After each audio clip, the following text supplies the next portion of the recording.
ദൈവമേ,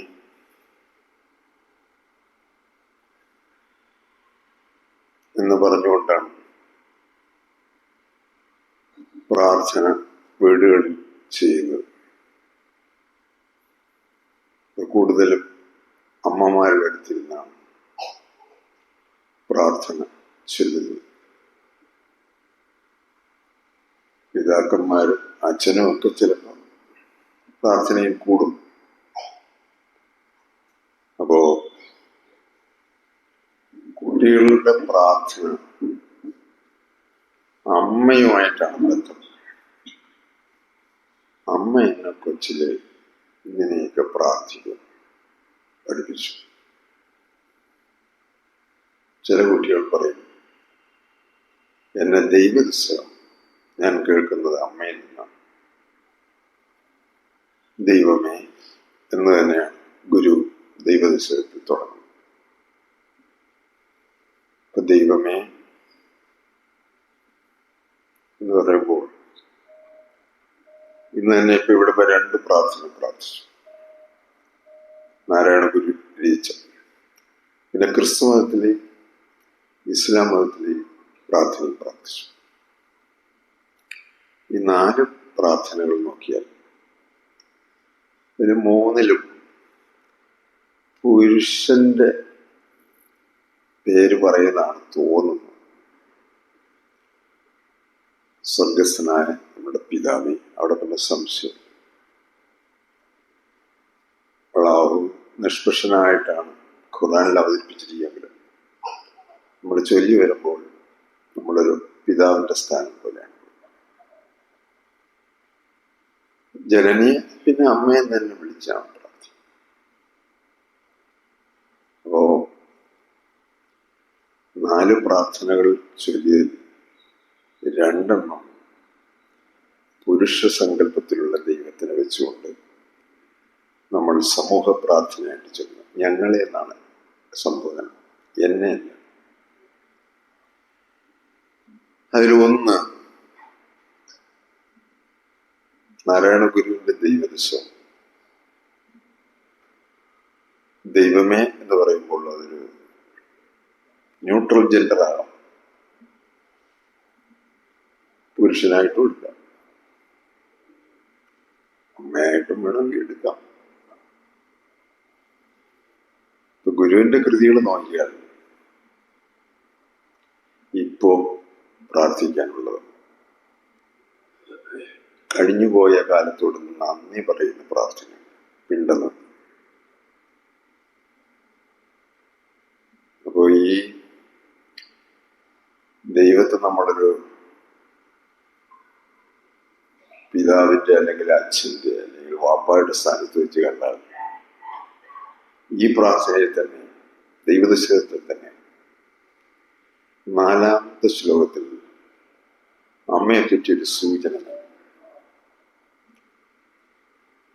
ആഴവും പോലെ എന്നാണ് പറയുന്നത്. 4ാമത്തെ ശ്ലോകത്തിൽ 4 കാര്യങ്ങൾ പറഞ്ഞു. ആ 4ഉമായിട്ട് സമാനപ്പെടുത്തി വേറെ 4 കാര്യങ്ങൾ പറയും. 4നോട് നാരായണ ഗുരുവിന് വളരെ പ്രിയമുണ്ട്. അത് ഈ ഉപനിഷത്തിന്റെ പാരമ്പര്യമാണ്. ജാഗ്രത, സ്വപ്ന, സുഷുപ്തി, നമ്മുടെ ബോധത്തിന്റെ 3 altering states of consciousness. On witnessing the 4th, തുര്യൻ. അപ്പൊ അവിടെയും 4 ഉണ്ട്. ഈ ദൈവത്തിൽ നിത്യഗുരു അവസാന കാലത്തൊക്കെ പറയും, ഗുരുവിന്റെ വ്യാഖ്യാനങ്ങൾ വരാത്തൊരു കാര്യം. ഈ 4ന്റെ പ്രത്യേകതകൾ ഒന്ന് ഗുരു പറയുന്നത് 1, 2, 3 എന്ന് പറയുമ്പോൾ ഉണർവ്, ഉറക്കം, സ്വപ്നം, ഉറക്കം. അതുപോലെ സ്ഥൂല പ്രപഞ്ചം, സൂക്ഷ്മലോകം, കാരണലോകം. വെളിയിലും അകത്തും 3 ഉണ്ട്. ഇവർ തങ്ങളിൽ യോജിപ്പിക്കുന്നുണ്ട്. ദൈവദശകത്തിൽ തന്നെ ഒരു യോഗവും നടക്കുന്നു. അപ്പോൾ ഒന്നാമത്തെ 4 അഗ്രങ്ങളുള്ള കുരിശ് പോലെയാണ്, അല്ലെങ്കിൽ ഡെക്കാർട്ടിന്റെ കോറിലേറ്റ്സ് പോലെയാണ്. X and Y axis, Y axis, X axis. അപ്പൊ അതില് ഈ ലംബമായിട്ടുള്ള അതിന്റെ ഏറ്റവും മുകളിലാണ് പുരുഷന്റെ സ്ഥാനം.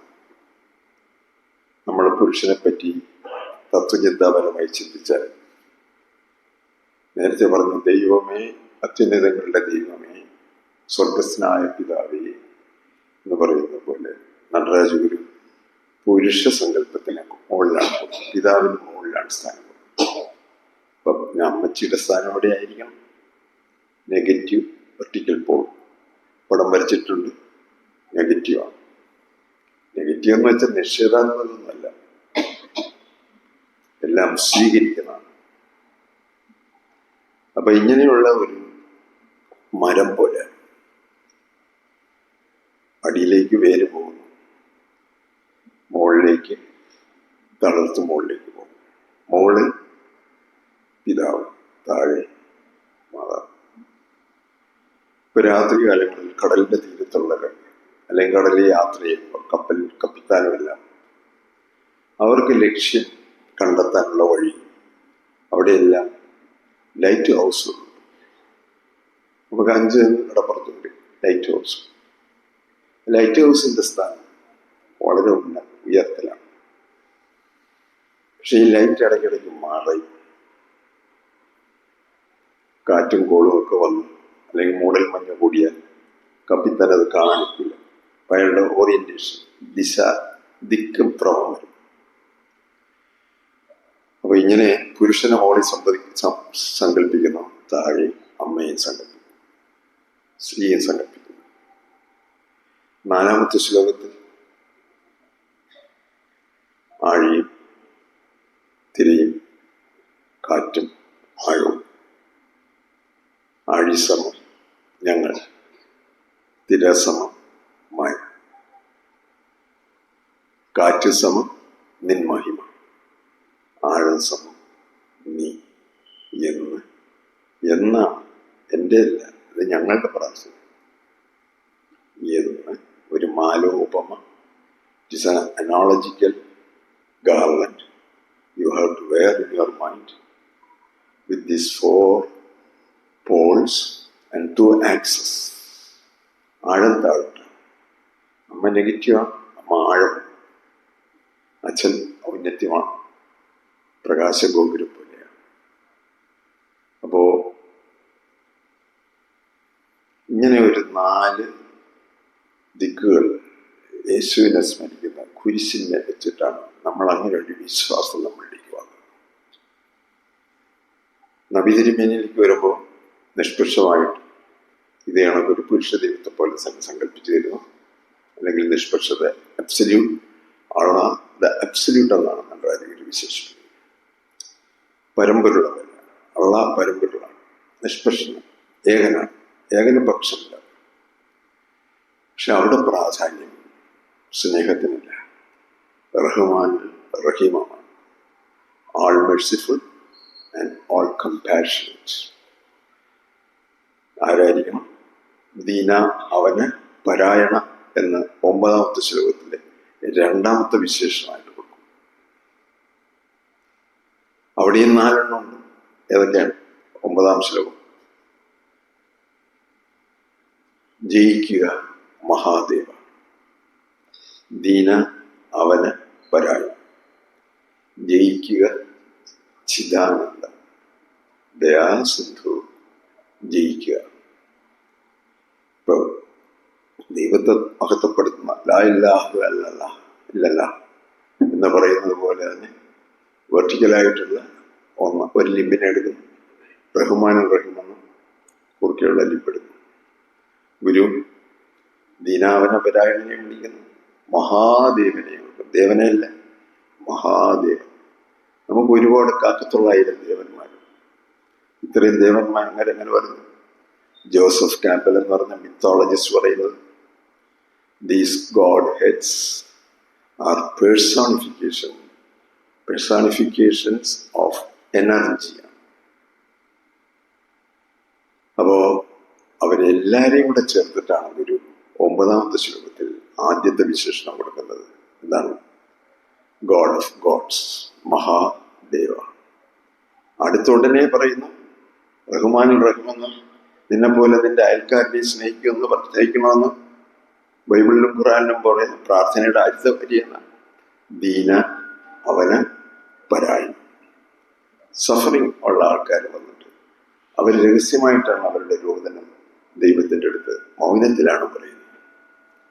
അവർക്ക് ബഹളം വേണ്ട, ഉറച്ച് പ്രാർത്ഥിക്കണ്ട, തീവ്രമായ പ്രാർത്ഥന ഉള്ളുന്നു വരും. അപ്പോഴത്തേക്കും മറ്റാരും അറിയാതെ അതിന് പരിഹാരം ആ ഹൃദയത്തിൽ തന്നെ കണ്ടെത്തും. ഹൃദയത്തിൽ തന്നെ ഇരിക്കുകയാണ്, അവിടെയുമല്ല ഇവിടെയുമല്ല.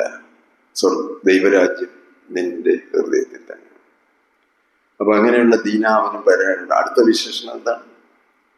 ജയിക്കുക മഹാദേവ, ദീന അവനപരായണ, ജയിക്കുക ചിദാനന്ദ. വീണ്ടും സത്തങ്ങ് മാറ്റി, എക്സിസ്റ്റൻസിന്റെ തലം വിട്ടു. ചിത് ആനന്ദനുള്ളൂ.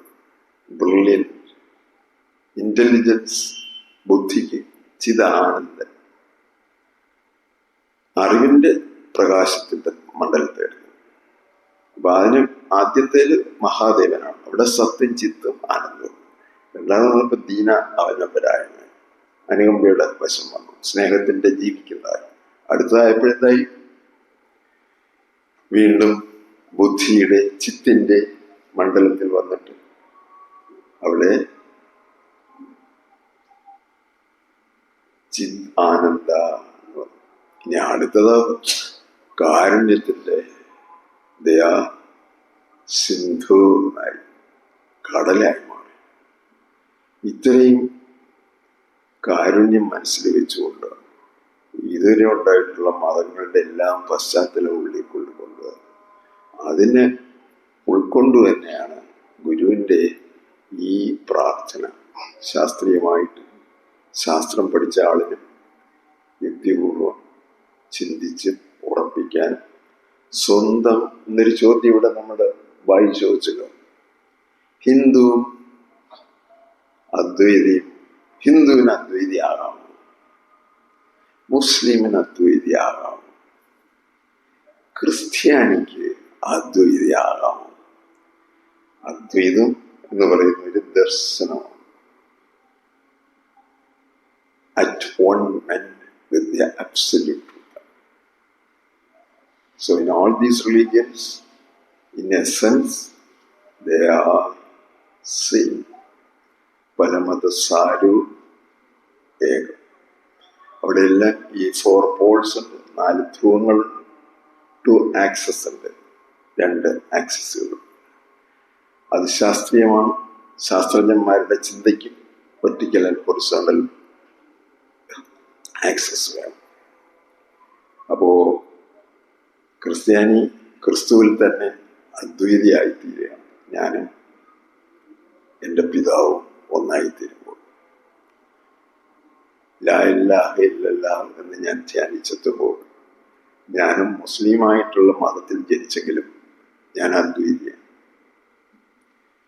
ഹിന്ദു ആണെങ്കിൽ 900 ദൈവങ്ങളും, അമ്മ ദൈവങ്ങളും, അച്ഛൻ ദൈവങ്ങളും, കല്ല് ദൈവങ്ങളും, മരദൈവങ്ങളും, ലോകത്തുള്ള എല്ലാവരെയും ചേർത്താലും അവിടെയും ഇതൊക്കെ ഒന്ന് തന്നെ. എസൻഷ്യലി ആളാണ് വൺ. അപ്പൊ നിങ്ങൾ എങ്ങനെ അദ്വൈതിയാവും? അത് 10ാമത്തെ ശ്ലോകത്തിൽ പറയും. എന്താണ്? നിങ്ങൾ കടലകപ്പെട്ട തിരമാലകൾ വരും, കൊടുങ്കാറ്റ് വരുമ്പോഴത്തേക്ക് തിരമാലകളുടെ കൊടുക്കും. ഈ നിൻ മഹിമയായിരിക്കുന്ന കാറ്റും തിരയുമായിട്ടൊരു ബന്ധമുണ്ട്. വലിയ കാറ്റ് വരുമ്പോൾ വലിയ തിര വരും.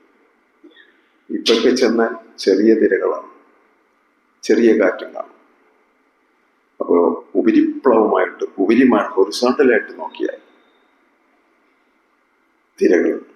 തിരകൾക്ക് ഗുരു കൊടുത്തിരിക്കുന്ന സ്ഥാനം എവിടെയാണ്? മായ ഉണ്ടായി മാറും. ഇപ്പൊ തിരകൾ ആണ്, ഞങ്ങളൊക്കെ തിരകളാണ്. ആഴിയും തിരയും കാറ്റും ആഴവും പോലെ ഞങ്ങളും മായയും. ഞങ്ങളാണ്, നമ്മൾ ഈ സൃഷ്ടിക്കപ്പെട്ടതെല്ലാം ഞങ്ങളാണ്. തിരയെന്ന് പറയുമ്പോൾ ഓരോ ശരീരവും എടുത്ത് വിലയിച്ചു പോകും. ആ തിരയിൽ നിന്ന് തന്നെ അടുത്ത തിരയുണ്ടാകും. അപ്പൊ ഇങ്ങനെ അവിടെ നിന്ന് ഇങ്ങനെ നമ്മളിങ്ങോട്ട് പോയി. ഇനിയിപ്പോ ചിദാനന്ദനായി ദയാസിന്ധുവായി. അപ്പൊ അവിടെയും 4 അവസാനത്തെ ഈ ദൈവത്തിന്റെ മഹത്വം പറയുമ്പോഴും 4. ഇവിടെയും 4, 4-ലും 4, 5-ലും 4, 6-ലും 4, 7-ലും 4 കൂടുതൽ. സൃഷ്ടി വരുമ്പോഴും ഈയല്ലോ സൃഷ്ടിക്കുണ്ടെങ്കിലേ സ്രഷ്ടാവിന് പ്രാധാന്യമുള്ളൂ. പ്രവൃത്തി ഉണ്ടെങ്കിലേ ആരാടാ ഇത് ചെയ്തത്, നല്ലതാണെങ്കിൽ പറയും ഞാനാണിത് ഉണ്ടാക്കിയത്, ആരുണ്ടാക്കിയ അറിയുമെന്ന് ചോദിക്കാം. പക്ഷെ അതല്ലെങ്കിലോ അബദ്ധങ്ങൾ കാണിക്കും. ഹോമമൊക്കെ ചെയ്യുമ്പോൾ അബദ്ധം കാണിക്കും. അതിലെ കുറുക്കിനൊക്കെ നടക്കും. പക്ഷെ ഇതിന് മുമ്പ് കൂടെ അബദ്ധങ്ങൾ കാണിച്ചിട്ട് പിന്നെന്തായാലും ഉറക്കത്തിൽ കിട്ടുന്ന അടി പോലെ കിട്ടുക. അതുകൊണ്ട് ഇവിടെ നിൽക്കുന്ന കുട്ടികളെ അത് പഠിപ്പിച്ചിട്ടുണ്ട്. ഇവിടെ ഇങ്ങനെ കത്തിച്ചു വെച്ചാൽ ഇതിലെ ഹോമം കഴിഞ്ഞ് നടക്കരുത്. ഇന്ന് നടന്ന പയ്യൻ ഈ കൊച്ചു പയ്യനായിരിക്കും, അയാളാണ് ഞാൻ പ്രതീക്ഷിച്ചത്. അപ്പൊ അയാളല്ല. അപ്പൊ ഇന്ന് ചെയ്ത ആളെ കുറുക്ക് നടക്കും. അത് ഇവിടെ നിന്നാലേ അത് പഠിക്കാമോ. വീട്ടിലിരുന്നിട്ട് വല്ലപ്പോഴും ഗുരുന്ന് വരുന്നവർക്ക് ഇതൊന്നും ഭരിക്കാൻ ഒക്കില്ല. അപ്പൊ ആദ്യത്തെ ദിവസം തന്നെ ഇവിടെ ഇങ്ങനെ ഒരു വരം വല്ലതും ഉണ്ടോ? പ്രസാദ് ഗുരുവാണ് ആദ്യം എൻ്റെ അടുത്ത് പറയാം, അല്ലെ നടക്കല്ലേ. അപ്പൊ ഞാൻ നോക്കിയപ്പോ അവിടെ വല്ലതും വരച്ചിട്ടുണ്ട്. ഇവിടുന്ന് ഇങ്ങനെ വന്നാൽ ഹോമം ഇവിടെ ഒരുക്കിയിരിക്കുന്നു, വിളക്ക് അവിടെ ഇരിക്കുന്നു, ഗുരുവിന്റെ പടത്തിന് ഇതിനിടയ്ക്ക് കൂടെ നടക്കരുത്. അലിഖിത നിയമങ്ങളുണ്ട് ഗുരുകുലത്തിൽ. അത് അറിഞ്ഞൂടാത്തവർ ആദ്യം വിളിച്ചോണ്ടിരുന്ന് ചെയ്യരുത്. സീനിയറാണെന്ന് പറയരുത്. കുട്ടികളെ പലതവണ തിരുത്തും. അഹങ്കാരം കുറഞ്ഞിരിക്കും. വലുതാകുമ്പോൾ ഞാൻ തിരുത്താൻ പറ്റുമോ? 40 കൊല്ലം നിന്ന ഒരു കിളവനാണ് ഞാൻ. അപ്പൊ അവിടെ തെറ്റാവർത്തിക്കുമ്പോൾ ഞാൻ പറയും യു ആർ റെസ്പോൺസിബിൾ. ആത്മപ്രിയനാണ് ഉത്തരവാദി. നിന്നെയാണ് ഞാൻ പ്രതീക്ഷിച്ചത്, നിന്നെയാണ് ഞാൻ തിരുത്തി തന്നിട്ടുള്ളത്. അവിടെ തന്നെ അബദ്ധം കാണിക്കുന്ന ഇടവന്നില്ല എന്ന് ചോദിച്ചു. അപ്പൊ ഇങ്ങനെ നമുക്ക് എന്താണ് മായ എന്ന് പറഞ്ഞ ഇതാണ്. നമുക്കറിയാം തെറ്റ് വരുത്തരുന്നറിയാം, എന്നാലും തെറ്റ് ചെയ്തു പോകും. ഫിസിക്കലി ഈ ലോകത്തായാലും എൻ്റെ ഉള്ളിലുള്ള ആശയങ്ങളുടെ തരത്തിലായാലും തെറ്റ് വരും. മായാവി ദൈവം തന്നെയാണ് അതിന് ഉത്തരവാദി. മായാവി അതിൽ സന്തോഷിക്കുന്നതും ആര് തന്നെയാണ്, മായാവി. അവസാനം മായയെ നീക്കി തിരുത്തി തരുമ്പോൾ ഇനി ഞാൻ തെറ്റ് ചെയ്തില്ല. അപ്പൊ അതിവിടെ നിന്ന് എന്നെ കൊണ്ട് തന്നെ പഠിക്കും. മായയെ നീക്കി സായുജ്യം നൽകും ആര്യൻ. അപ്പൊ ഈ സൃഷ്ടിയെ പറ്റി ഞാനിപ്പോ ഈ ദൈവസ്നേഹത്തിന്റെ എടുക്കാൻ എളുപ്പമാവുന്നത് ഓരോ തവണ പഠിപ്പിക്കുമ്പോഴും ഒന്നിച്ച് പഠിക്കുമ്പോഴും. ഇപ്പൊ ഇംഗ്ലണ്ടിലുള്ളവരുമായിട്ട് ഒന്നിച്ച് പഠിക്കുക. അത് മലയാളികളെ കൊണ്ട് നമുക്ക് ഉപദ്രവമാണ് ഉണ്ടാകുന്നത്. പല മലയാളികളും അവരതിനകത്ത് പറഞ്ഞുകൊണ്ടിരിക്കുമ്പോൾ മലയാളത്തിൽ കയറി പറയും. പിന്നെ ഗുരുവിനെ കൊണ്ട് നേരത്തെ ചോദിച്ചാൽ അദ്വൈതത്തെ പറ്റി പറയുമ്പോഴത്തേ അതിനകത്ത് ഹിന്ദു, ക്രിസ്ത്യൻ, മുസ്ലിം എന്നൊക്കെ പ്രയോഗിച്ചില്ല. അപ്പോ ദയവ് ചെയ്ത് സ്പിരിച്വാലിറ്റിയാണ് നമ്മൾ പഠിക്കാൻ പറ്റുന്നത്. Spirituality we are taking only the message. In religion we are taking the messenger. അപ്പൊ എന്താണ് വ്യത്യാസം? അപ്പൊ ഹിന്ദുവിനാണെങ്കിൽ ഒരു മെസ്സഞ്ചർ അല്ല ഉള്ളത്, ഒരു പുസ്തകമല്ല ഉള്ളത്, ഒരു ലൈബ്രറി എണ്ണമുണ്ട്. ദൈവങ്ങളുടെ എണ്ണം ഇപ്പൊ ഇതിനകത്ത് തന്നെ ദേവിയെയും ശിവനെയും വിഷ്ണുവിനെയും ദേവിയുടെ പല ഭാവങ്ങളിൽ വിനായകനെയും സുബ്രഹ്മണ്യനെയൊക്കെ ഗുരു പ്രവർത്തിച്ചിട്ടുണ്ട്. അവരോരോരുത്തരെയും പ്രവർത്തിക്കുമ്പോൾ ഗുരു അതുമായിട്ട് 100% ദർശനത്തിലേക്ക് അതിനെ കൊണ്ടുവന്നിട്ട് അത് പരമ്പൊരുളായിട്ട് തന്നെ അബ്സല്യൂട്ടായിട്ട് തന്നെയാണ് ഗുരു അതിനകത്ത് അവതരിപ്പിക്കുന്ന ശ്ലോകം. പക്ഷെ പ്രതിഷ്ഠിക്കുന്നത് ഈ രൂപങ്ങളാണ്. ഈ രൂപത്തിന്റെ പ്രസക്തി എന്താണ്? എഴുതുന്നതിലെല്ലാം 4 വരി എടുത്താലും ദർശനമാലയിലൊക്കെ ഓരോ 4 വരിയിലും നടരാജ ഗുരു പറഞ്ഞാട്ട് പ്രസാദ് ഗുരു പറയുന്നത്, ഓരോ വരി എഴുതുമ്പോഴും അവിടെ ഇത് കണക്കൊരു 4 തലങ്ങൾ, ഒരു വെർട്ടിക്കൽ ആക്സിസ്, ഹൊറിസോണ്ടൽ ആക്സിസ് വെച്ചിട്ടാണ് ഗുരു എഴുതിയിരിക്കുന്നത്. അതിന്റെ വ്യാഖ്യാനം നാരായണ ഗുരുവിന്റെ ഈ സങ്കല്പം വെച്ചിട്ടാണ്. അതാണ് ഇതൊരു വെർട്ടിക്കൽ ആക്സിസ്, ഇതിനെ കുറുക്കെ മറിച്ച് കളയുന്നു. മുറിച്ചു കഴിഞ്ഞാൽ മുറിക്കുന്നതിന്റെ അങ്ങേപ്പുറത്തേക്ക് തന്നെ പോകാൻ പറ്റില്ല. ഇപ്പൊ ജാഗ്രത സ്വപ്ന സുഷുപ്തികൾ ഇതിന്റെ താഴെയാണ്. അങ്ങോട്ട് പോയാൽ കത്തിപ്പോവും. സൂര്യനാണ്, പ്രകാശമാണ്.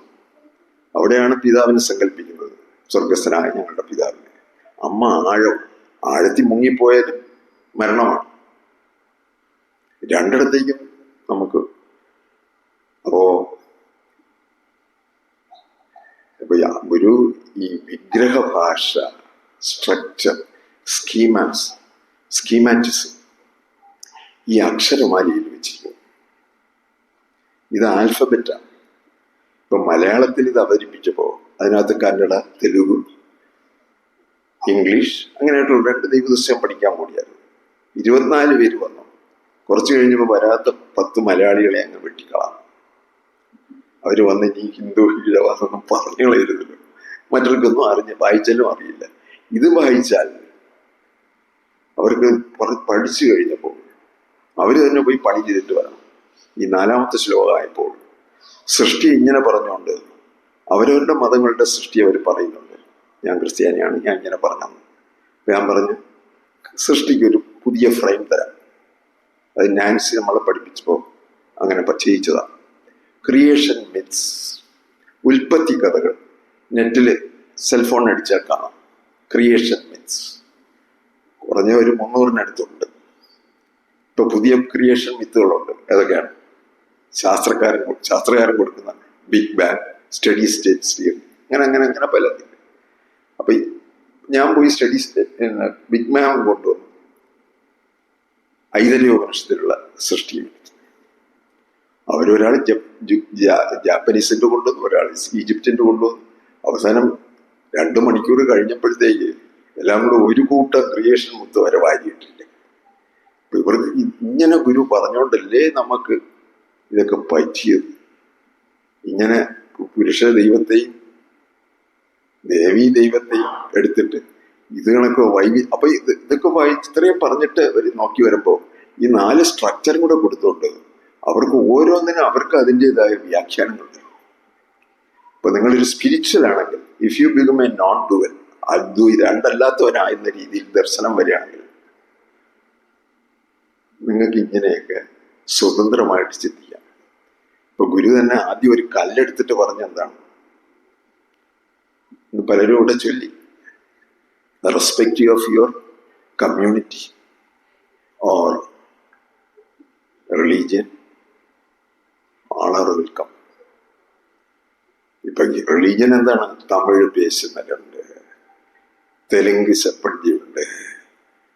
ഇപ്പൊ ഇവിടെ തന്നെ ഇരിക്കുന്നതിൽ ഒരു ഹിന്ദിക്കാരൻ ഇന്നലെ വന്നു, കന്നഡ മാതാടുന്നവരുണ്ട്, മലയാളിയുണ്ട്. ആൽഫബറ്റ് കൊണ്ട് നടക്കുന്നവരാണ്. അക്ഷരമാല കൊണ്ട് വൈവിധ്യമാർന്ന മത്സരങ്ങളും രാഷ്ട്രീയവും കളിക്കാനുള്ളതാണ്. എന്നാൽ അവരുടെ മാതൃഭാഷയാണ്. ഈ ക്ലാസ്സിലും അങ്ങനെ പലരും. അപ്പൊ ഈ മലയാളികളല്ലാത്തവർക്ക്, അവർക്ക് ഇംഗ്ലീഷ് അറിയാമെങ്കിലും ആദ്യമായിട്ടാണ് ഇങ്ങനെ ഒരു ഗുരുവിന്റെ ഇങ്ങനെ ഒരു കൃതിയെ ഇങ്ങനെ പഠിക്കുന്നത്, ഈ കളറേഷൻ ഇല്ലാതെ. ഇപ്പൊ ജാതിഭേദം മതദ്വേഷം ഏതുമില്ലാതെ സർവരെയും വിളിക്കാൻ വെച്ചത് കല്ലാണ്. കല്ലെന്ന് പറഞ്ഞാൽ രൂപമാണ്, അത് രൂപഭാഷയാണ്. അപ്പൊ ഈ ഭാരതത്തിന്റെ പശ്ചാത്തലത്തെ പറ്റി വേടത്ത ഗുരുവിൽ നടരാജ ഗുരു പറയുന്നത്, in India iconology is in this place of theology. We have iconology. Icons എന്ന് പറയുമ്പോൾ വിഗ്രഹ ഭാഷയുടെ വിഗ്രഹങ്ങളുടെ പഠനമാണ്, അതിൻ്റെ സൗന്ദര്യ തലമാണ് നമുക്ക് ആരാധനയ്ക്കുള്ളത്. അവിടെയാണെങ്കിലോ പുസ്തകമാണ്. ട്രംപൊക്കെ ഇടയ്ക്കിടയ്ക്ക് ബൈബിളും വെച്ചിട്ട് ഇവിടെ ഇറങ്ങി എല്ലാവരെയും വിരട്ടാൻ വരും. അവർക്ക് കിതാബിൻ്റെ ആണ്, അവർ അക്ഷരമാലയിലേക്കും. അപ്പൊ ഇവിടെയാണെങ്കിലോ അക്ഷരമാലയിൽ ഭരിക്കുന്ന വെള്ളക്കാരൻ്റെ ഇംഗ്ലീഷുമായിട്ട് ഇവിടെ ഭരിച്ചുകൊണ്ടിരിക്കുകയാണ് 1888. ഒപ്പം ആ ഭാഗത്തെല്ലാം തമിഴാണ് പേശുന്നത്. പിന്നെ മലയാളത്തുകാരാണ് അവരുടെ ഗുരുവാക്കി ഇപ്പൊ വെച്ചിരിക്കുന്നത്, ആർക്കും കൊടുക്കാതെ. ഇങ്ങനെ 3 കൂടെ ഒന്നിച്ച് വിളിച്ചു. പിന്നെ അവിടെ തന്നെ ഹിന്ദു, ക്രിസ്ത്യൻ, മുസ്ലിം മതവിശ്വാസികളുണ്ട്. ഭാഷയിലും വ്യത്യാസം. എല്ലാവരെയും വിളിക്കണമെങ്കിൽ അതിനൊരു ഭാഷ വേണം. അതാണ് ഈ വിഗ്രഹ ഭാഷ. അതാണ് സ്ട്രക്ചറൽ ലാംഗ്വേജ് അല്ലെങ്കിൽ സിംബോളിക് ലാംഗ്വേജ്, രൂപാത്മകമായ ഭാഷ. ഇപ്പൊ നിങ്ങൾ ജാഗ്രതയിലാണെങ്കിൽ പെറ്റിടുന്നതിന് ഒരു പേര് കൊടുത്തിട്ട് ആ രൂപത്തിന് ഒരു നാമം കൊടുക്കും. അപ്പൊ നിങ്ങളുടെ സത്തയുടെ എക്സിസ്റ്റൻസിന്റെ അടിത്തറയെന്ന് പറയുന്നത് നെയിം ആൻഡ് ഫോം, നാമവും രൂപവും.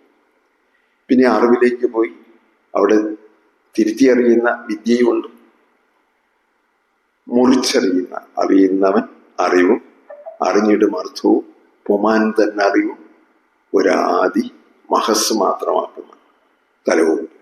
ഇപ്പൊ മുറിച്ചറിയാം, തിരുത്തിയറിയാം. ആദ്യമൊക്കെ ഈ ശാസ്ത്രം വികസിക്കുന്നതനുസരിച്ച് നമ്മൾ പങ്കിടുന്ന അറിവിനും വ്യത്യാസം വരും. ന്യൂട്ടന്റെ കാലത്തുള്ള ഫിസിക്സ് അല്ല ഐൻസ്റ്റീന്റെ കാലത്തുള്ള. അതുവരെ ലോകസങ്കല്പങ്ങൾ അങ്ങ് മാറി. കാലത്തിനും ദേശത്തിനും ഉണ്ടായിരുന്ന മാനങ്ങൾ മാറി. ചിന്തിക്കുന്ന മനുഷ്യന്റെ ലോകം കാലം ചെല്ലുന്തോറും വികസിച്ചുകൊണ്ടിരിക്കും. ഇപ്പൊ ജെമിനി, ChatGPT ഒക്കെ വന്നു. അങ്ങനെ വന്നപ്പോൾ ഇപ്പൊ ലോകം വീണ്ടും മാറി. പക്ഷെ ഈ ദൈവത്തെ പറ്റിയുള്ള ഈ കാഴ്ചപ്പാട്, ഈ കല്ലിൽ കൊത്തിവെച്ചേക്കുന്ന നിത്യമായ സത്യത്തെ എടുത്തു വെച്ചാൽ അതെന്നും അങ്ങനെയാണ്. അതിൻ്റെ അർത്ഥം നമ്മൾ കണ്ടെത്തി കൊടുക്കണം. ഇപ്പൊ വിനായക മൂർത്തിയോടെ വെച്ചാൽ അദ്ദേഹത്തിന്റെ കൊമ്പ് അഹങ്കാരം ഒടിച്ചു വെച്ചിരിക്കുകയാണ്.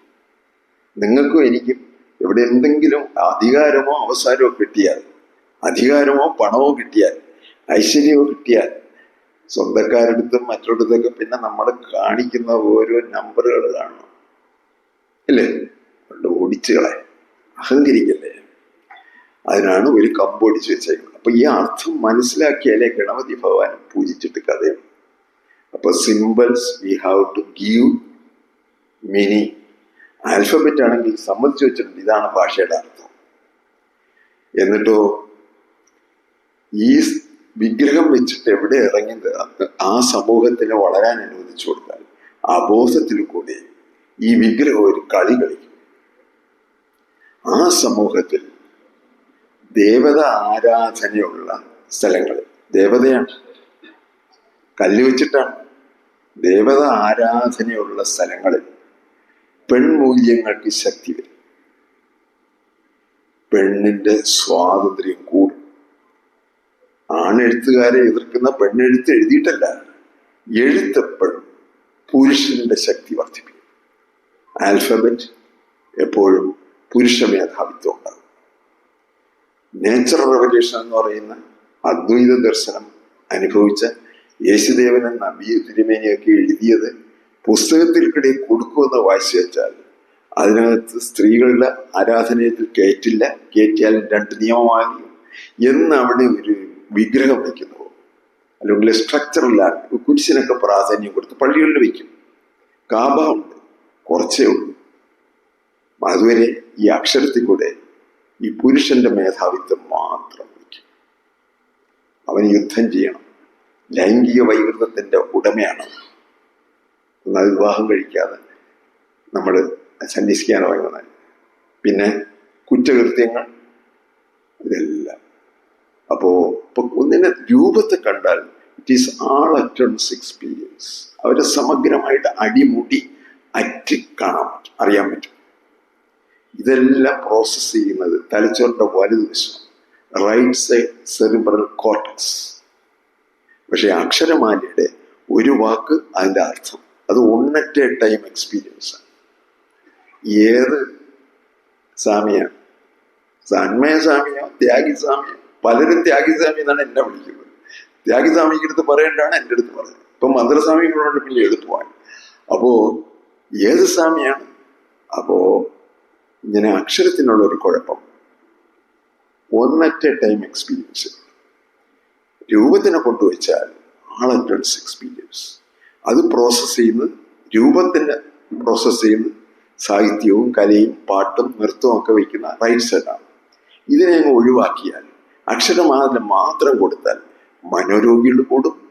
എല്ലാ വർഷവും ആണ്ടുതോറും പ്രധാന ദിവസങ്ങളിലൊക്കെ ചെയ്യേണ്ട യുദ്ധം കാണും, ക്രിമിനാലിറ്റി കാണും, കുറ്റകൃത്യങ്ങൾ കൂടും. ഇതൊക്കെ ആർക്കെങ്കിലും ഇംഗ്ലീഷ് അറിയാവുന്നവർക്ക് വായിക്കണമെങ്കിൽ ഒരു ബുക്കുണ്ട്. അത് 1999 പബ്ലിഷ് ചെയ്താണ്. 99 ഗുരു നിത്യസമാധിയാകുന്നതിന് മുമ്പ് ഗുരു അവിടെ വരുന്ന ഈ PhD എടുത്ത്, കൂടുതലും പെൺകുട്ടികളൊക്കെ ഹിസ്റ്റോറിയിൽ PhD എടുത്തിട്ടുണ്ട്. പെൺകുട്ടിയെ വിളിച്ച് ഗുരു ചോദിക്കും. ഞാനും ഈ ഇടയ്ക്ക് ഇവിടെ വന്നൊരു ഹിസ്റ്റോറി ടീച്ചറുടെ ചോദിച്ചു, വൈ കാണ്ട് യു സ്റ്റഡി ഹർ സ്റ്റോറി? നിങ്ങൾക്ക് ഈ ദേവിയുടെ കഥ പഠിച്ചൂടെ? ഈ ദേവന്റെ കഥയെ പഠിക്കൂ, നിർബന്ധമുണ്ട്. ഇപ്പൊ പാശ്ചാത്യ മാതൃകയാണ്. ആൽഫബറ്റിന്റെ തുടർച്ചയുടെ പഠനമാണ് നിങ്ങൾ പഠിക്കുന്നത്. ഇപ്പൊ നിത്യഗുരു ഇങ്ങനെ ചോദിച്ചിട്ട് നമുക്കൊന്നും മനസ്സിലാകുന്നില്ല, വരുന്നവർക്കും മനസ്സിലാകുന്നില്ല. പക്ഷെ അങ്ങനെ ഇരിക്കുമ്പോൾ പീറ്റർ മൊറാസ് എന്ന് പറയുന്ന എപ്പോഴും ചിരിക്കുന്ന ഗുരുവിന്റെ ഒരു ശിഷ്യനുണ്ടല്ലോ, അയാൾ എല്ലാ വർഷവും വ്യാസപ്രസാദ് സ്വാമിക്ക് നമുക്കൊക്കെ വായിക്കാനായിട്ട് ഗുരുവിന് കൊടുക്കാമെന്നാണ് നമ്മളെടുത്ത് വായിക്കും. ഒരു 20 ബുക്കെങ്കിലും ഇംഗ്ലീഷ് നല്ല ബുക്കുകൾ അയച്ചു.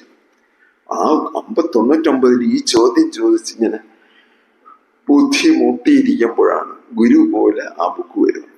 അതിരുന്ന് ഞാൻ വായിച്ചു കഴിഞ്ഞ് അവിടെ വരുന്ന മിക്ക ബുദ്ധിജീവികൾക്കും കൊടുത്തു.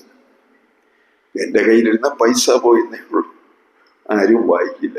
ടു ഹാർഡ് എന്ന് പറഞ്ഞ് പോയി. പക്ഷെ ഒരു മനുഷ്യനത് പഠിച്ചു, നമ്മുടെ PK സാബു. അയാൾ പറയാനും തുടങ്ങി. ഹാർഡാണെങ്കിൽ അയാൾ പഠിച്ചു. പിന്നെ ഞാൻ അവിടെ വന്ന ഒരു നെജുമുദ്ദീൻ എന്ന് പറയുന്ന വർക്കലക്കാരനാണ്. അയാൾ സാഹിത്യം പഠിച്ച ആളാണ്. ഇപ്പൊ ജാമിയ മിലിയ അവിടുത്തെ മലയാളത്തിന്റെ HOD.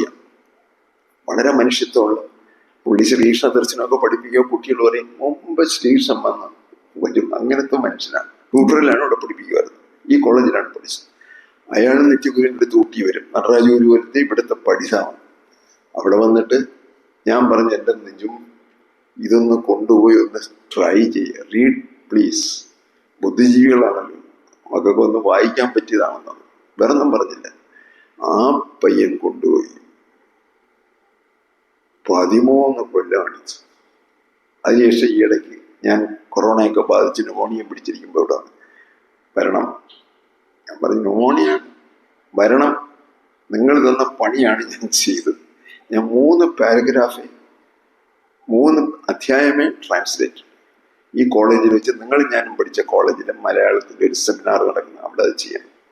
അയാൾ കൊടുത്ത പേരാണ് രസം. വട്ടവും ചതുരവും. വട്ടം പെണ്ണാണ്, ചതുരം പുരുഷനാണ്.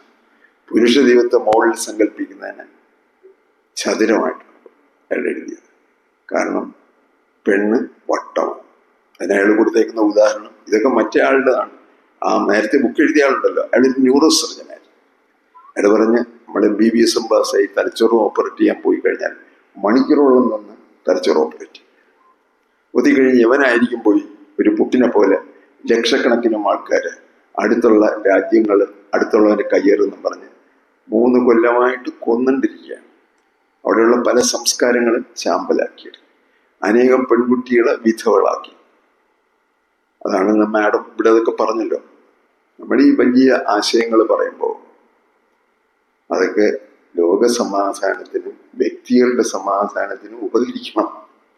കാരണം ഒരു വശം തലച്ചോറിന്റെ ഇടതുവശത്ത് മാത്രം 1 at a time എക്സ്പീരിയൻസ് ആൽഫമറ്റ് മാത്രം വെച്ചിട്ട് തീരുമാനം എടുക്കുന്നുകൊണ്ടാണ് തുടങ്ങിയ യുദ്ധം നിർത്താൻ പറ്റുന്നില്ല. അപ്പൊ അടുത്തത് പറഞ്ഞു. അപ്പൊ യുദ്ധം എന്നാണ് ഈ മനുഷ്യൻ നിർത്തുന്നത്? നമ്മൾ ഓരോരുത്തരെയും വോട്ടിട്ട് നിർത്തിയിട്ട് അവൻ നമ്മുടെ നേതാവായിട്ട് നമ്മുടെ കുട്ടികളെ കൊല്ലാനുള്ള തീരുമാനമാണ് അവൻ യുദ്ധം എന്ന് പറഞ്ഞു കൊടുക്കുന്നത്. അടുത്തുള്ള സഹോദരനെ ഞാൻ വിരോധിയായിട്ട് കാണണം. അപ്പോ ഇങ്ങനെ ആക്കുന്നവരാണ് കൊടുക്കുന്ന വിദ്യാഭ്യാസം. അപ്പൊ അതിനെ വെച്ചിട്ടും എല്ലാം നടരാജ ഗുരു പറഞ്ഞു തന്നു. ഇപ്പൊ പുതിയ പഠനങ്ങൾ ഇങ്ങനെ വന്നിട്ട് പറയുന്നു നാരായണ ഗുരുവിന്റെ വിഗ്രഹത്തിന്റെ പ്രാധാന്യം. എന്നിട്ട് തുടരെ അമ്പലങ്ങൾ എഴുതി. അത് നിത്യഗുരു തന്നെ നമ്മുടെ അടുത്ത് പറഞ്ഞു.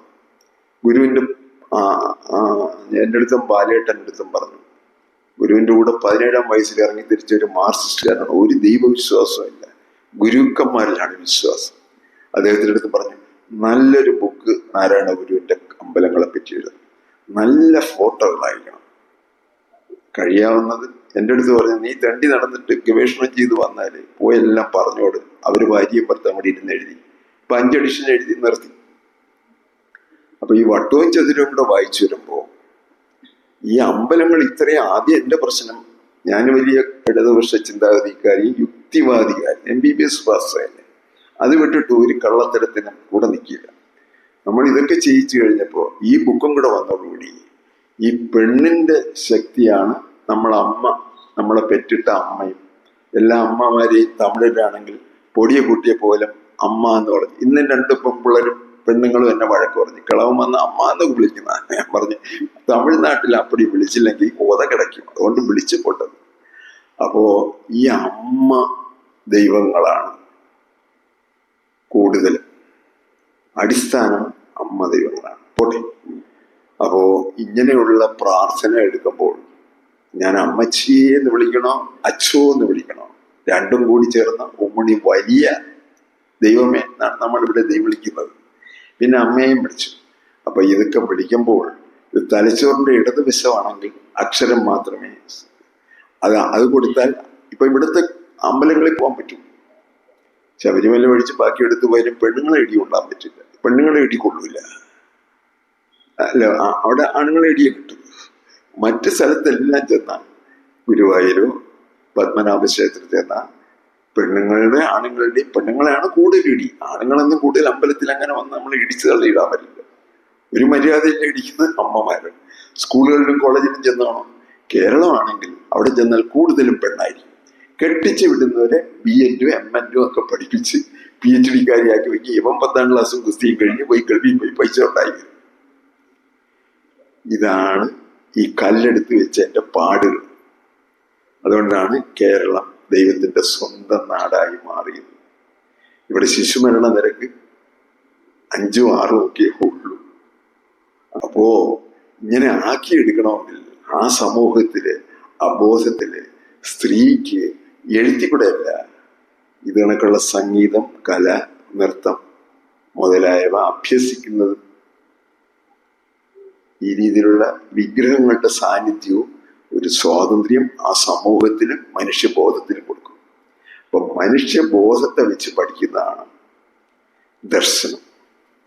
ഏതെങ്കിലും ഒരു ഗുരുവിന്റെയോ പ്രവാചകന്റെയോ ബുദ്ധന്റെയോ മതമാക്കിയെടുക്കുന്നത് അവർ ഈ ദർശനം അവരുടെ സമൂഹത്തിലേക്ക് അവരുടെ ഭാഷയിലും അന്നത്തെ പശ്ചാത്തലത്തിന്റെ ആവശ്യമനുസരിച്ചും ചെയ്തു കൊടുക്കുന്നതിന്റെ പിൻപറ്റുന്നതാണ്. അല്ലെങ്കിൽ ആഴത്തേക്ക് നീന്തിപ്പോയി മുകളിലും ആഴത്തിലും ഒന്നാണ് ദൈവ ദശകം. അപ്പൊ നിത്യാസനം ഇപ്പൊ കേൾക്കുന്നതേ ഉള്ളൂ. അതുകൊണ്ട് അത് ചൊല്ലുമ്പോൾ അതിലുള്ള തെറ്റുകൾ കേൾക്കാം ഓരോരുത്തരും. എന്നുള്ളിലാണ് അടിസ്ഥാന തെറ്റ്, അർത്ഥം മനസ്സിലാക്കാതെ ചൊല്ലുന്നത് എന്നുള്ളിൽ. പോട്ടെ, അതും കുറ്റപ്പെടുത്താൻ തന്നെ പോകണ്ട പ്രാർത്ഥനയിൽ. അപ്പോൾ നമ്മൾ എന്താണ് വേണ്ടത്? ഇനി നിത്യഗുരുവിൻ്റെ കൂടെ 15 കൊല്ലം ഇരുന്ന് നിനക്ക് വഴക്കും തിരുത്തുകളൊക്കെ കിട്ടി, നടക്കുന്നതിന് വഴക്ക്, എല്ലാത്തിനും വഴക്കും അടിയൊക്കെ കിട്ടിയാണ്. പിന്നെ മുനിഗുരുവിൻ്റെ കൂടെ ആയി 15, 30 കൊല്ലം 2 മഹാഗുരുക്കന്മാരെ ഈ പരമ്പരയിലുള്ളതിന് അങ്ങനെ അപൂർവം ചിലരേ ഉള്ളൂ. ഞാനും ത്യാഗസ്വാമിയൊക്കെ ഉള്ളൂ. മന്ത്രസ്വാമി ഫീജിലൊക്കെ ഉണ്ട്, അത്രയും കിട്ടിയിട്ടില്ല. ദൈവദശകത്തിൽ തന്നെ പോവാം. ദൈവദശകത്തിലെ ഈ ആഴത്തിന്റെയും മഹസിന്റെയും കാര്യം പറഞ്ഞു. പിന്നെ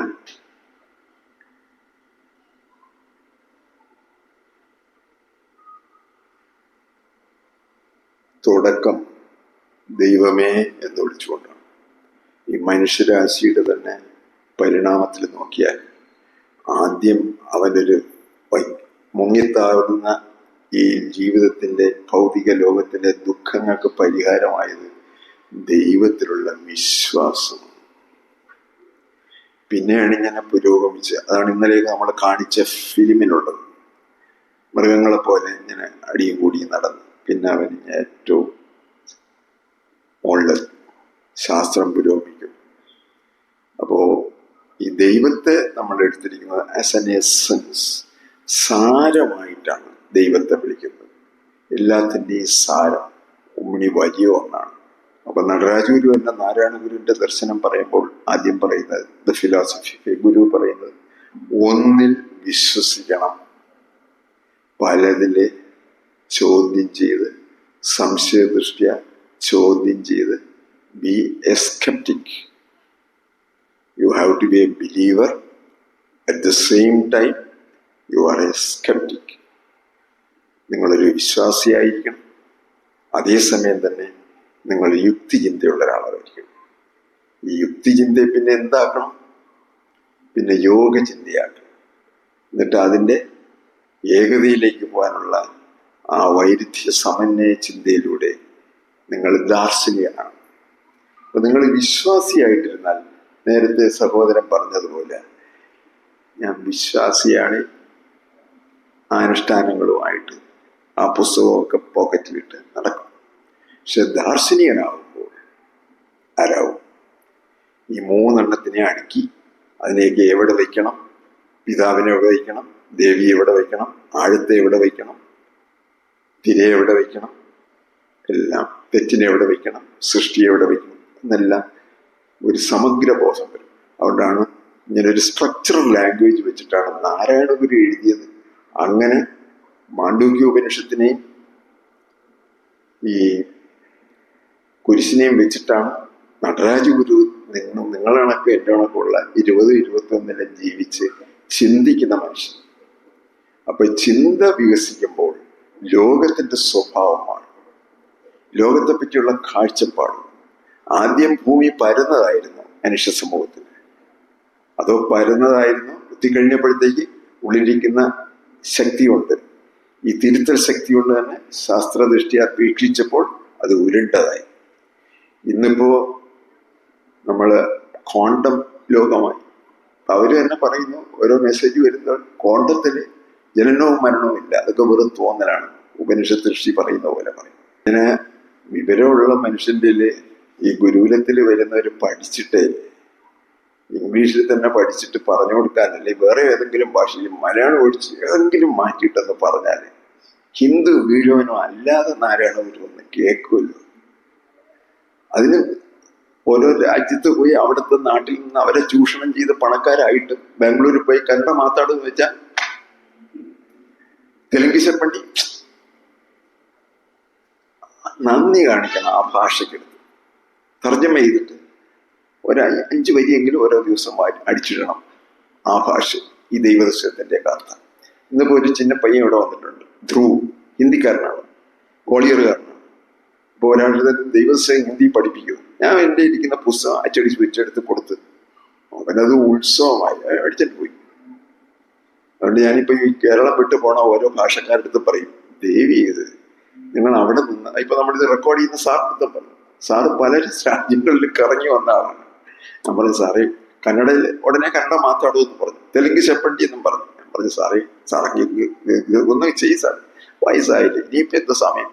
അപ്പൊ നേരത്തെ ഇതൊക്കെ പറഞ്ഞു കൊടുത്താലേ ഈ മലയാളി ഇതിനെ വെച്ചിട്ട് കമ്മ്യൂണൽ ബേസ് ആയിട്ട് ഗുരുവിനെ അവതരിപ്പിച്ചിട്ട് അതിനെ നശിപ്പിച്ചുകൊണ്ടിരിക്കുമ്പോൾ നമ്മൾ ഇതൊക്കെ കണ്ടു തന്നെ തീർന്നു പോകണമല്ലോ എന്നുള്ളതാണ് ഇപ്പൊ എന്റെ പ്രശ്നം. പോട്ടെ, ഇരിക്കട്ടെ.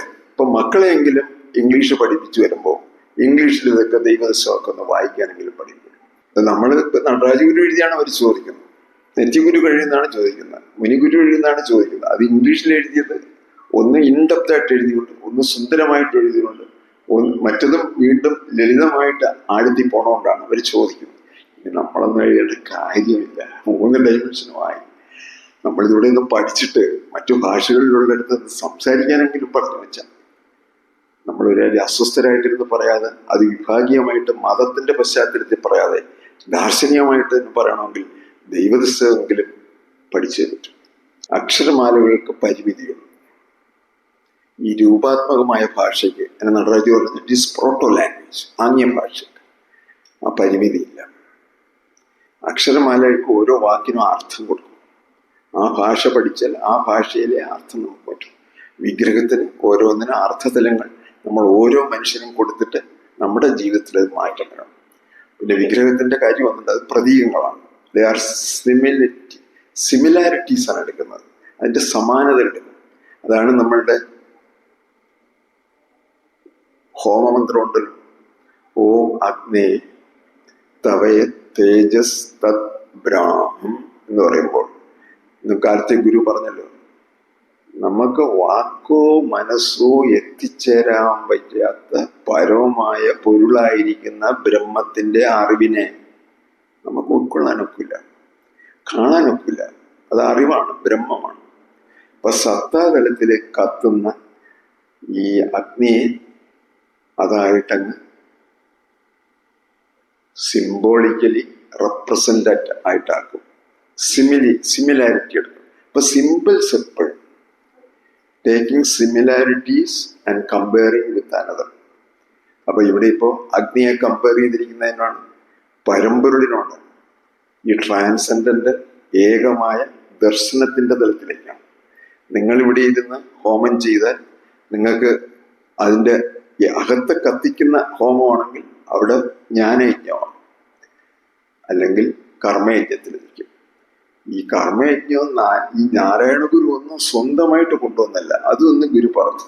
It is a dialectical revaluation, യോഗാത്മകമായ പുനർമൂല്യ നവീകരണമാണ്. അപ്പൊ ഇതിന്റെ ഗുരുവിന്റെ പലതും നോക്കിക്കഴിഞ്ഞാൽ അതിന്റെ എവിടെയൊക്കെ അത് പ്രതിധ്വനിക്കുന്നത് അവിടെ നിന്ന് ഇവിടെ പ്രതിധ്വനിക്കുകയാണെന്ന് മനസ്സിലാവും.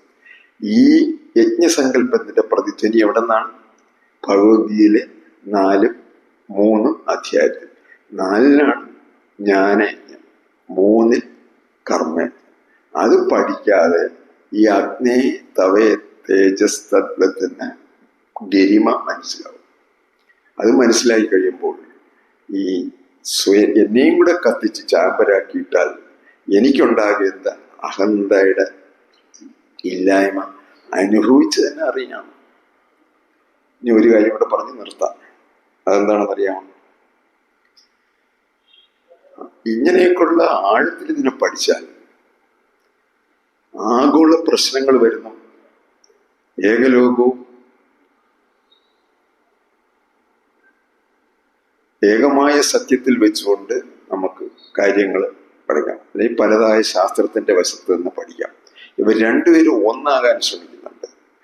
യൂണിഫൈഡ് എന്നാണ് ശാസ്ത്രക്കാരൻ ഒന്നിനെ കണ്ടെത്താൻ ശ്രമിക്കുമ്പോൾ യൂണിഫൈഡ് തിയറീസ് ആണ്. പക്ഷെ ഇവിടെ നടരാജൂര് കൊടുത്തേക്കുന്നതാണ് യൂണിറ്റി ഓഫ് അണ്ടർസ്റ്റാൻഡിങ്. ഒന്നിനെ വെച്ചുകൊണ്ട് മറ്റു പലതിനെയെല്ലാം ആശ്ലേഷിക്കുന്നതാണ്. അതാണ് ദർശനത്തിന്റെ മഹിമ. മറ്റു ശാസ്ത്രദൃഷ്ടിയ യൂണിഫൈ ചെയ്യാം. അപ്പൊ ഇങ്ങനെ യൂണിറ്റിയും യൂണിഫൈയുമായിട്ടുള്ള ശാസ്ത്രത്തിന്റെയും ആധ്യാത്മികതയുടെയും മതത്തിന്റെയും ഇടയ്ക്ക് ഇരുന്നുകൊണ്ട് പ്രാർത്ഥിക്കാൻ പഠിപ്പിച്ചിരിക്കുന്നത് അദ്വൈതിയുടെ പ്രാർത്ഥനയാണ്. അദ്വൈത പ്രാർത്ഥനയാണ് ഈ ദൈവദർശനം. വിശ്വാസികൾക്കും ഉപയോഗിക്കാം. നമ്മൾ ഇന്ന് ഈ ജന്മത്തോ ഏതെങ്കിലും ഒരു ജന്മത്തോ അദ്വൈതിയായി മാറണമെങ്കിൽ ഇത് കണക്കുള്ള ബൈബിളിലും ഖുറാനിലും ഹിന്ദുമത ഗ്രന്ഥങ്ങളിലും ഒക്കെ പുരാണങ്ങളിൽ കൂടി അദ്വൈതത്തെ ആവിഷ്കരിക്കുന്ന കഥകളിൽ പിന്നിലുള്ള ഈ സ്ട്രക്ചറും അതിന് ഉള്ളിൽ അടിയിൽ കിടക്കുന്ന മുകളിലും താഴെയും ആഴവും പരപ്പും വ്യാപ്തിയും എല്ലാം അറിയണം. അപ്പൊ അതിന് ഇങ്ങനെ നിങ്ങളുടെ കൊച്ചുങ്ങളെ കുട്ടിയിലെ ഈ ധ്യാന മഞ്ജുഷയൊക്കെ കൊടുത്ത് പഠിപ്പിച്ചാൽ അവന്റെ കൈവിട്ടു പോകുന്നതിന് മുമ്പ് അവനെ കൈവിട്ടു പോകും. 13 വയസ്സുകൊണ്ട് ടീനേജ് ആവുന്നതുകൊണ്ട് പിന്നെ അവൻ എനിക്കറിയാം നിങ്ങൾക്ക് പോവാം. അതിന് മുമ്പ് ഇതൊക്കെ കുട്ടിയിലെ പഠിപ്പിക്കണം. അമ്മമാര് ചെയ്തോണം. ഈ അന്തരീക്ഷത്തില് നാരായണ ഗുരുവില്ലതില് ഈ ദർശനം പഠിപ്പിക്കാതെ വേറെ ആൾക്കാർ വേറെ പഠിപ്പിക്കാൻ ഇവിടെ വരും. എന്തൊരു ഗതികേടാണ്. ഇവിടെ അവന് ഉപകരണമാക്കും. ഇതിലേക്കൊന്ന് ഇറങ്ങി ഈ ഫ്രെയിമിലിരുന്നെങ്കിലും പറയാം. ഇതൊക്കെ കണ്ടിട്ടും ഇപ്പൊ കാണാത്ത കണക്ക് ജീവിച്ചേ പറ്റൂ. കാരണം പ്രായം ഇത്ര ആയിപ്പോയില്ലേ. പിന്നെ നമ്മളാൽ കഴിയുന്നതൊക്കെ ചെയ്തിട്ട് പോകാനേ പറ്റൂ. Unified and unity. അപ്പൊ ഈ ആഗോള പ്രശ്നങ്ങളുടെ പറഞ്ഞ് 5 മിനിറ്റ് അത് തീർത്തോളാം. ഇന്നിപ്പോ ഏറ്റവും വലിയ പ്രശ്നം എന്താണ്? അന്തരീക്ഷ താപവർദ്ധന. 1000 കൊല്ലമായിട്ട് 1 ഡിഗ്രി സെൽഷ്യസിൽ കൂടുതൽ കൂടോ കുറവോ ഈ അന്തരീക്ഷത്തിൽ ഉണ്ടായിട്ടില്ല മൊത്തത്തിലെടുക്കാൻ. ഈ അടുത്ത കാലത്താണ് 1.5 വരെ. ഇപ്പൊ അതും കഴിഞ്ഞു. ഇപ്പൊ കൊണ്ട് കോപ്പിൽ വെച്ചിരിക്കുന്നത്, കോപ്പെന്ന് പറഞ്ഞാൽ meeting of parties four climate protection, അങ്ങനെ എന്തോ കോപ്പ് 30 അവര് പറയുന്നത് 2-ലെങ്കിലും നിർത്ത്, 2 ഡിഗ്രി സെൽഷ്യസ് എങ്കിലും ഈ പ്രീ ഇൻഡസ്ട്രിയൽ ഏരിയ കൂടരുത് അന്തരീക്ഷത്തിൽ. അല്ലെങ്കിൽ രാത്രി കിടക്കുമ്പോൾ എല്ലാം മഴ ഇടിഞ്ഞ് തീരും, അല്ലെങ്കിൽ കടലൊക്കെ കയറി അങ്ങ് തീരും. പലരും തീരാറായി വരികയാണ്. അതിന് പരിഹാരം ഡേവിഡ് ആറ്റൻബറോ എന്ന് പറയുന്ന മനുഷ്യനുണ്ട്, ഈ നല്ല കിളികളെയൊക്കെ പടം ഇടുന്ന ആൾ. അദ്ദേഹം പറയുന്നത്, മനുഷ്യ നീ ബുദ്ധിമാനാണ്, പക്ഷെ ഈ ബുദ്ധി കൊണ്ട് വലിയ കാര്യമില്ല. You need wisdom. Intelligence, human beings R intelligent, but ഈ ബുദ്ധിയുള്ളവനാണ് ഈ രീതിയിൽ ഇൻഡസ്ട്രിയലൈസ് ചെയ്ത് കരി വാരിയിട്ട് ഇങ്ങനെയൊക്കെ കത്തിച്ച് ഓയിൽ കത്തിച്ചും ഒക്കെ ഇന്നും സമ്പന്ന രാജ്യങ്ങൾ എന്ന് പറയുന്ന നോർത്തിൽ കിടക്കുന്ന രാജ്യങ്ങൾ, നോർത്തേൺ ഹെമിസ്ഫിയറിൽ കിടക്കുന്നവർ സഹകരിക്കാതെ പണം അവൻ്റെ അവനാണ് സമ്പന്നൻ. അപ്പൊ ഇതിന് ഇയാൾ പറയുന്ന പരിഹാരം വിസ്ഡം. അപ്പൊ ഞാൻ ഈ വിസ്ഡം കേട്ടിട്ട് എങ്ങനെ ഈ വിസ്ഡം പഠിക്കാൻ പോകണം, അങ്ങനെയാണ് ഇവിടെ വന്നത്. ഇവിടെ വന്നപ്പോൾ നെറ്റിഗുരു എടുത്തു തന്ന വിസ്ഡം എന്നുള്ള നടരാജഗുരുവിന്റെ ബുക്ക് എഡിറ്റ് ചെയ്യാനല്ല അതിന്റെ ഇൻഡെക്സ് തയ്യാറാക്കുക. അത് തയ്യാറാക്കി വന്നപ്പോൾ കാണാൻ പലയിടത്തും വിസ്ഡം കാണുന്നു. ഇപ്പൊ ഗുരു ഇപ്പൊ ക്ലാസ് എടുത്തപ്പോഴത്തേക്ക് വിവേകവൃത്തി ഒരു ശ്ലോകം ഉണ്ടല്ലോ, 52, 1,10,000 ആതിഥേയരൊന്നായി വരും, അതുപോലെ വരും വിവേക വൃത്തി. പിന്നും വിവേകം വരുന്നത് കണ്ടത് ഈ അടുത്ത സമയത്ത് എഴുതിയ 82-ാം ശ്ലോകത്തിൽ, അരണികടഞ്ഞിടും അഗ്നി പോലെ ആരായ അവരിലിരുന്ന് അതിരറ്റെഴും വിവേകം, അതിരറ്റെഴും ബൗണ്ട്ലെസ് വിസ്ഡം. അപ്പൊ ഇവിടെയൊക്കെ നടരാജഗുരു എന്താണ് ഇതിന് കൊടുത്തതെന്നും ഗുരു അവിടെ ക്ലാസ് എടുക്കുമ്പോൾ എന്തെങ്കിലും ചോദിച്ചാൽ പറയുകയും ചെയ്യാൻ ഇടയ്ക്ക് നടരാജഗുരുവിന്റെ കൂടി ഇരുന്ന് വായിച്ചു പോകും. പണ്ട് വായിച്ചിട്ടുള്ള എന്നിട്ട് വായിച്ചു പോകും. അപ്പൊ ആദ്യം ഗുരു വിസ്ഡം എന്ന് പറയുന്നത് 35-ാം ശ്ലോകത്തിലാണ്.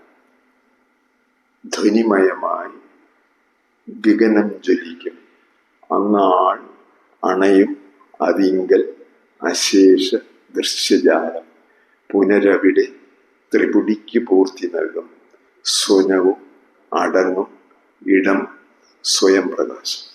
ഇതൊക്കെ യേശുദേവൻ പറഞ്ഞതില്ല. ദൈവരാജ്യം എവിടെയാണ്? സ്വന്തം ഹൃദയത്തിലാണ്. അത് വെറും 35-ലുള്ളതാണ്. അപ്പൊ അവിടെ ഗുരു കൊടുക്കുന്ന explanation, it is dynamic wisdom. ഈ പാവം വെള്ളക്കാരൻ പറയുന്ന മനുഷ്യ, നിനക്ക് വിസ്ഡം വേണം. അപ്പൊ 2 വശങ്ങളും എടുത്തിട്ട് നിഷ്പക്ഷമായിട്ട് ദർശനത്തിലേക്ക് പോയി പരിഹരിക്കണം. അത് ഈ മതത്തിലും രാഷ്ട്രീയത്തിലും ഈ യുദ്ധത്തിലും പ്രാവീണ്യം വളർത്തി കൊല നടത്തിക്കൊണ്ടിരിക്കുന്നതിന്, ചിന്തിക്കുന്നതിന്, അക്ഷരമാലയിൽ മാത്രം ഇരിക്കുന്നതിന് ഇതെല്ലാം പറ്റുമോ? ശാസ്ത്രജ്ഞനായ സത്യത്തിന്റെ ഒരു മുഖമേ എടുക്കും. അവർക്കിത് പറ്റുമോ? ആർക്ക് പറ്റും? ഈ രീതിയിൽ പറഞ്ഞു കൊടുക്കാനായിട്ടുള്ള ഒരു സമൂഹം, 1-2 ആൾക്കാർ, നിത്യഗുരു, മുനിഗുരു, അങ്ങനെ കുറച്ച്, പിന്നെ വെള്ളക്കാരും കുറച്ച് പേരുണ്ട്, പിന്നെ ഇപ്പൊ ഇവിടുത്തെ സനലും അങ്ങനെ കുറച്ച് ആൾക്കാരുണ്ട് ഇംഗ്ലീഷിൽ. വേറെ ആരുണ്ട് ഇതൊക്കെ പറയാം? മറ്റൊരു സംസ്ഥാനത്ത് ഞാനിപ്പോ ഒരു കന്നഡക്കാരെടുത്ത് പറഞ്ഞു, അവർക്ക് എന്താ ഇങ്ങനെ ഒരു ഗുരുവിന് എഴുതാൻ പറ്റുമോ? ഈ ശാസ്ത്രജ്ഞനാണോ അദ്വൈതിയാണോ എന്നൊക്കെ അടിച്ചു കൊടുക്കും. ഞാൻ പറഞ്ഞു യു ഡിസ്കവർ. അപ്പൊ നല്ലൊരു അവിടുത്തെ നമ്മളെ മുത്തിനെ തന്നിട്ട് അത് നേച്ചുറൽ റെവല്യൂഷനാണ്. ഈ പ്രകൃതി കാത്തിരിക്കുകയാണ്. അപൗരുഷേയ ദർശനം ഒരു മനുഷ്യനിലേക്ക് ചൊരിഞ്ഞു കൊടുക്കണമല്ലോ. അവിടെ അവരൊക്കെ ചൊരിഞ്ഞത് കൊണ്ട് ബുദ്ധനും ഇവിടെ ഒരുപാട് ഋഷിമാർ അങ്ങനെ ചൊരിഞ്ഞതാണ്. ഉപനിഷത്ത് ഒരു പരമ്പര തന്നെ കിട്ടിയത്. അതിൻ്റെ എല്ലാം സാരമാണ് നാരായണ ഗുരു എഴുതിത്തന്നിരിക്കുന്നത്.